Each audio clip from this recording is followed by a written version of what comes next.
Over the years, the Boeing Company has accumulated numerous fines for allowing contaminants to migrate off of the site at excessive levels in violation of its National Pollution Discharge Elimination System permit.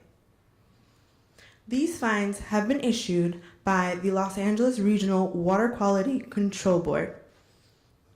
The fines were implemented as an attempt to force the Boeing Company to take effective action to stop the ongoing migration from the Santa Susana Field Laboratory. This analysis examines those fines and whether they have succeeded in stopping the pollution from migrating from the Santa Susana Field Laboratory.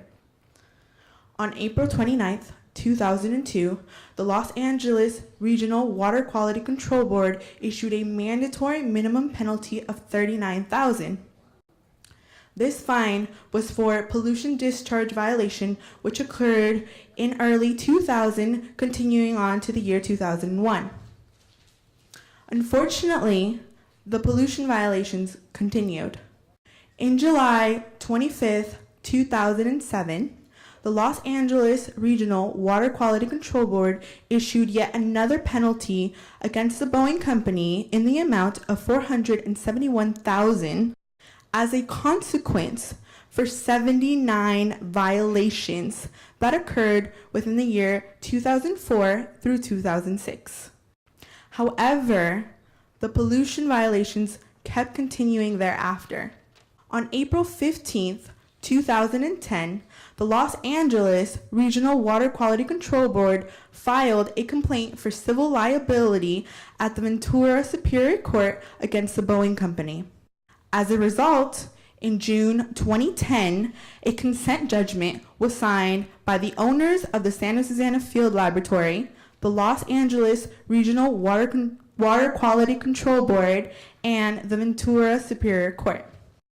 In this 2010 consent judgment, Boeing was required to pay a penalty of $500,000, in which $300,000 was implemented towards a supplemental environmental project, and $200,000 was paid in civil penalty to the State Water Pollution Cleanup and Abatement account.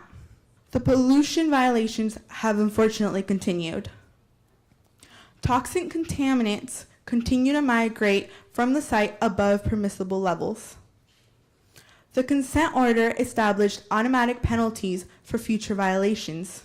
The 2010 consent judgment required the Boeing Company to pay stipulated fines for future violations that occurred starting within January 1st of 2010 through December 31st of 2014. The first stipulated penalty was issued within the first quarter of 2010 in the amount of $68,600. The second stipulated penalty was issued within the fourth quarter of 2010 in the amount of $26,900. Then again, in 2011, within the first quarter, Boeing was issued a stipulated penalty in the amount of $30,000. Within the third quarter of 2011, they were issued a $5,000 penalty. Within the fourth quarter, again, they were issued another $5,000 penalty for the fourth quarter of 2011.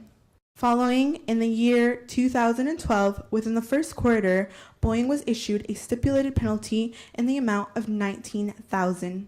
Then within the second quarter of 2012, they were issued a stipulated penalty in the amount of $17,500.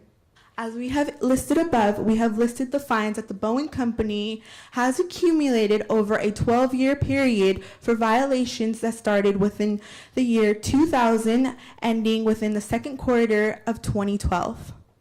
When adding those fines, the sum of accumulated fines is approximately $1.2 million. Over the last 12 years, the Boeing Company has paid an average of $100,000 per year in fines. During the same period, Boeing's annual income has steadily increased, reaching $86.6 billion last year.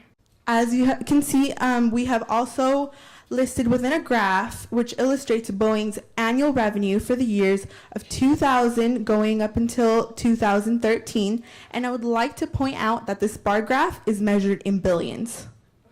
To better illustrate Boeing's increase in annual revenue, we have designed a line graph which shows the line steadily increasing to its highest point, which ends in 2013.